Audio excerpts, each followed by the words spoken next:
ဒီဘက်မှာအိမ်ပြောင်းနေဆိုလို့ရှိရင်အိမ်ပြောင်းပေးတဲ့ service တွေကရန်စေးကြီးတာကွယ်ရန်စေးကြီးအောင်မှာကိုကကြတော့ဒီမျိုးကနေနောက်ထပ်တခြားတစ်မျိုးကိုပြောင်းမှာဆိုတဲ့ခါကျတော့ကားနဲ့ဆိုလို့ရှိရင်3နာရီလောက်မောင်းရတဲ့အကွာအဝေးပေါ့နော်အဲ့ဆိုတော့အိမ်ပြောင်းကပို့ပြီးတော့ဈေးကြီးတာပေါ့နော်ဈေးကြီးတဲ့ခါကျတော့တချို့ပစ္စည်းတွေကဘာမှလည်းမဟုတ်ဘဲနဲ့ဒုတွေကြီးနေရရှိရယ်ကွယ်အဲ့လိုမျိုးဟာတွေကိုတဘာတဲ့တည်မယ်ဆိုလို့ရှိရင်အိမ်ပြောင်းကပို့ပြီးတော့ဈေးတက်သွားတယ်ပေါ့နော်သူတို့ရဲ့အိမ်ပြောင်း service တွေကသတ်မှတ်ထားတဲ့အတိုင်းအတာရှိတဲ့ဘူးအကြီးရှိရယ်ပေါ့နော်အဲ့ဘူးအကြီးထဲမှာထဲ့လို့စမ်းတဲ့အခြေအနေမျိုးဖြစ်ရတယ်ပေါ့နော်ကိုအခုအိမ်ပြောင်းတာဘယ်လောက်ကျလိုက်လဲဆိုတဲ့ခါကျတော့အလုံးပေါင်း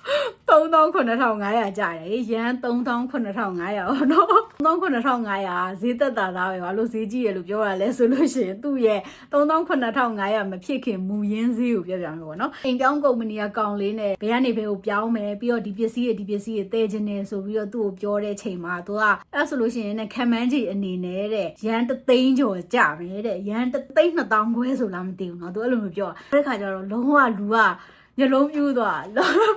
ရန်3သိန်းကျော်ကြမယ်ဆိုပြီးလုံးဝတွေးမထားဘူးကွယ်တီတွေထဲမှာ2ယောက်ပြောင်းလာတော့မှရန်3သိန်းကျော်မကြဘူးပေါ့ဘာလို့ငါ1ယောက်တည်းဖြစ်ပြီးတော့ရန်3သိန်းကျော်ကြရမှာလဲပေါ့အဲ့ဒါဆိုရင်တော့လုံးဝမကြိုက်ဘူးပေါ့နော်အိမ်ပြောင်းစရိတ်ကအဲ့လောက်ဈေးကြီးရလားပေါ့ကြားမကြားဘူးပေါ့ဘာညာဆိုပြီးတော့အဲ့လိုမျက်နှာကြီးရှုံမယ်တော့အဲ့ကောင်တွေကကိုအဲ့ရုံချီပြီးတော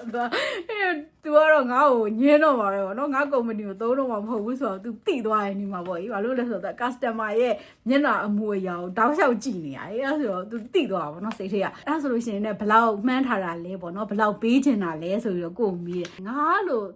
ရန်3,000ပဲမှန်းထားတာလို့ပြောလိုက်တော့ကြီးရတာရှိသေးတယ်သိလား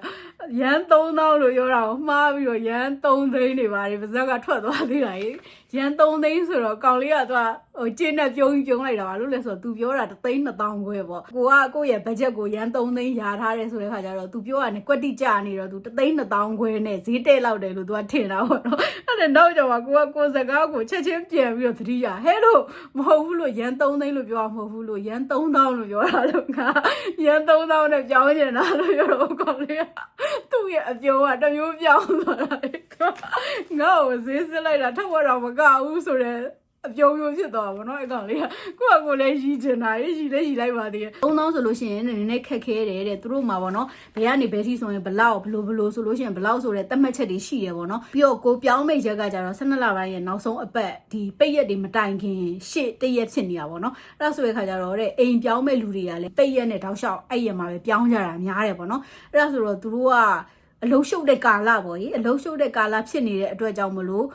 နေ့ကိုမပြောင်းပေးရလဲကိစ္စမရှိဘူးနောက်ထပ်ဖောက်တယ်ရှိသေးတယ်ဆိုတဲ့အခြေအနေမျိုးပေါ့နော်အဲ့လိုမျိုးဆိုတော့ဈေးအများကြီးလျှော့ပေးဖို့ဆိုတာမဖြစ်နိုင်ဘူးပေါ့နော်တကယ်လို့သာနင်ပြောင်းမဲ့ရက်က12လပိုင်း2ရက်3ရက်4ရက်5ရက်အဲ့လိုပထမအပတ်တွေဖြစ်မယ်ဆိုလို့ရှိရင်တော့ရန်3,000နဲ့လည်းဖြစ်နိုင်တယ်ပေါ့နော်သူကအဲ့လိုမျိုးပြောတာ12လပိုင်းကအဲ့လိုမျိုးလှုပ်ရှုပ်တဲ့ကာလဖြစ်နေတဲ့ခါကျတော့3,000နဲ့ပြောင်းပေးဖို့ဆိုတာဖြစ်နိုင်ဘူးပေါ့နော်အဲ့ဒါဆိုလို့ရှိရင်နည်းနည်းလောက်ပို့ပေးပါလားတဲ့သူကပြောတဲ့ခါကျအဲ့ဆိုလို့ရှိရင်လို့9,000ပို့ပေးမယ်လို့3,000ခွဲလို့ပြောလိုက်တာကိုကလည်းတကယ်တမ်းတော့ဘာမှအလုံးရှုပ်စရာကြီးတိတ်မရှိဘူးဝေပြီးမှတာဆိုလို့ရေခဲတစ်တာတော့အဝိရှော်ဆက်တူပဲပါတာကြီးပိန်အောင်ပရီယောဂဘာညာဆိုလဲအဲ့လောက်အများကြီးမပါတဲ့ခါကျတော့ပြောခါကျတော့ခုနေတဲ့အိမ်ရောနောက်ထပ်ပြောင်းမဲ့အိမ်ရောကဓာတ်လေကပါတယ်ပေါ့နော်ဓာတ်လေကပါတဲ့ခါကျတော့ပစ္စည်းတည်မဲ့လူကအဲ့လောက်မပင်ပန်းဘူးကွယ်သူတို့ရဲ့ဒီပစ္စည်းတင်တဲ့တွန်းလှဲလေးပေါ့တင်ပြီးတော့မှဓာတ်လေကစီးပြီးတော့ဟိုရွှေတီရွှေရုံမဲ့ဆိုတော့အရန်မပင်ပန်းဘူးလူတစ်ယောက်တည်းနဲ့လည်းလုံနိုင်တဲ့အခြေအနေရှိရပေါ့နော်အဲ့ဒါဆိုတဲ့ခါကျတော့သူကအဲ့ဟာတွေကိုစဉ်းစားပြီးတော့အဲ့ဒါဆိုရင်လည်းသူ့ရဲ့အထက်လူကြီးစီကိုတဲ့ဖုန်းဆက်ပြီးတော့မေးကြည့်လိုက်အောင်မယ်ပေါ့နော်3,000ခွဲနဲ့ရနိုင်မလားဆိုပြီးတော့သူကဖုန်းဆက်တဲ့ခါကျအထက်လူကြီးနဲ့သူနဲ့လည်းစကားတွေအကြာကြီးပြောတယ်ဟေးဘာတွေပါတယ်ပါတယ်ပေါ့နော်အဲ့လိုမျိုးပြောနေနေသူ့အထက်လူကြီးကမေးခိုင်းတာနေပါပေါ့4,000နဲ့ရနိုင်မလား4,000ဆိုလို့ရှိရင်တော့ပြောင်းမလားလို့မေးတာဟင်းလို့4,000ဆိုလို့မပြောင်းဘူးလို့ကောင်းအဲ့လိုဈေးစစ်တာတကယ်တော့ကိုကဈေးစစ်တာအဲ့လိုဈေးစစ်ရမှာအားနာတဲ့အမျိုးအစားတွေမှာပါတယ်ဒါမဲ့လည်းစဉ်းစားကြည့်လိုက်တဲ့အချိန်မှာအခုလိုမျိုးဈေးစစ်ရတဲ့အခြေအနေကမြန်မာနိုင်ငံမှာဟင်းရွက်ကစုံရွက်ဝယ်သလိုမျိုး90 100 150 200လောက်ကိုစစ်ရတာမဟုတ်ဘူးဒီရန်ထောင်ကနန်းတောင်းကနန်းကိုစစ်ရတာပေါ့နော်အဲ့ဒါဆိုတော့အဲ့အိမ်ပြောင်းတဲ့ပတ်စံယော်နေလေကို့အတွက်ကပို့ပြီးတော့အကုန်ကြတက်တာလေးဖြစ်မှာကွယ်အဲ့ဒါဆိုတော့ငါဒီကောင်လေးနဲ့လည်းနောက်တစ်ခါထပ်မတွေ့ရတော့ဘူးပေါ့အဲ့ဒါဆိုတော့ငါလုံးဝမျက်နှာမပူဘဲနဲ့စစ်ကိုစစ်ရမယ်ဆိုတော့အတွေးကိုခေါင်းထဲမှာလုံးဝအသိစိတ်တွေကိုသွင်းနေရတယ်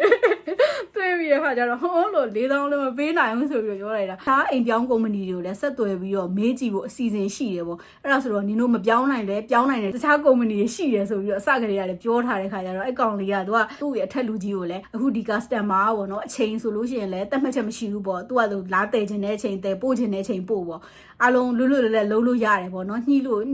နိုင်လို့ရတဲ့ customer ပေါ့အဲ့ဒါဆိုတဲ့ခါကျတော့4000ထည့်ရှော့ပေးပါလားဘာညာဆိုပြီးသူ့အထက်လူကြီးကိုသူကလည်းပြောတယ်ပေါ့နော်ပြောတဲ့ခါကျအထက်လူကြီးကလည်း3000ခွဲတော့တဲ့နည်းနည်းမရဘူးပေါ့နော်အဲ့ဒါဆိုတော့ဂျားတဲ့အနေနဲ့39500ရမလားတဲ့2500လောက်တော့ပို့ပေးပါတဲ့ဆိုပြီးတော့သူကပြောတာဒီပေါ်2500နဲ့တော့ငါလည်းစိတ်ရှုပ်မခံကျင်တော့ဘူးလေလည်းမကုန်ကျင်တော့ဘူးပေါ့အဲ့ဒါဆိုတော့ပို့ပေးမယ်လို့ပြောလိုက်တဲ့အချိန်မှာ39500ဖြစ်သွားရောအဲ့နဲ့39500နဲ့ဈေးတက်သွားပါတော့ဈေးတက်တဲ့ခါကျတော့ကောင်လေးကနေပြီးတော့သူကပြောတယ်39500နဲ့ပြောင်းမယ်ဆိုပြီးတော့အတီတကြားဖြစ်သွားပြီသူတို့နဲ့ပဲစာချုပ်ချုပ်တော့မယ်ဆိုလို့ရှိရင်ဒီ39500ဆိုတဲ့ဈေးကအတီပေါ့နော်အဲ့လိုမျိုးမှမဟုတ်ဘဲနဲ့တခြား service တွေကိုစုံစမ်းပြီးတော့မှ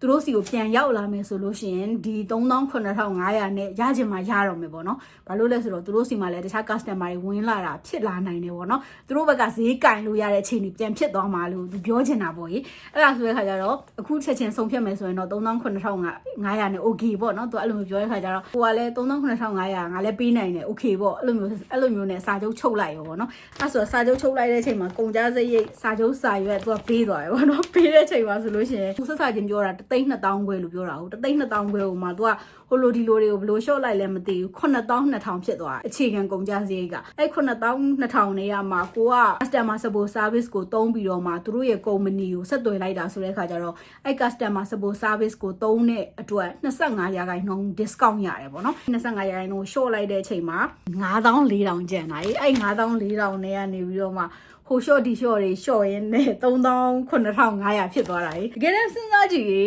ထက်ဝက်တောင်မကဘူးသူဆက်ဆက်ချင်းပြောတဲ့ဈေးရဲ့ထက်ဝက်တောင်မကဘူးရှော့ပေးနိုင်တဲ့အခြေအနေသူတို့မှရှိတယ်ဒီတစ်ခေါက်အိမ်ပြောင်းတဲ့အချိန်မှာရလိုက်တဲ့အကြီးမားဆုံးအတွေ့အကြုံကဘာလဲဆိုလို့ရှိရင်ဂျပန်တွေကိုဈေးစစ်မှကိုရမယ်ပေါ့နော်သူတို့ယုံကြည်စိတ်ချပြီးတော့သူတို့ပြောတဲ့ဈေးအတိုင်းမပေးလိုက်နဲ့ပေါ့နော်ဈေးစစ်ကိုစစ်ရမယ်ထက်ဝက်မကတဲ့ဈေးနှုန်းကနေစစစ်လိုက်အဲ့ဒါအကောင်းဆုံးပဲဆိုပြီးတော့အကြံပေးခြင်းတယ်ပေါ့နော်ကိုလည်းအဲ့ဒါကိုပညာတွေအများကြီးရသွားတယ်ပေါ့နော်ဒီနေ့ပြောခဲ့တာကတော့အိမ်ပြောင်းတဲ့ကုမ္ပဏီတွေနဲ့စကားပြောတဲ့အချိန်မှာရခဲ့တဲ့အတွေ့အကြုံပေါ့နော်ရတော့လောက်ပါပဲတော့ပြန်တွေ့ပါမယ်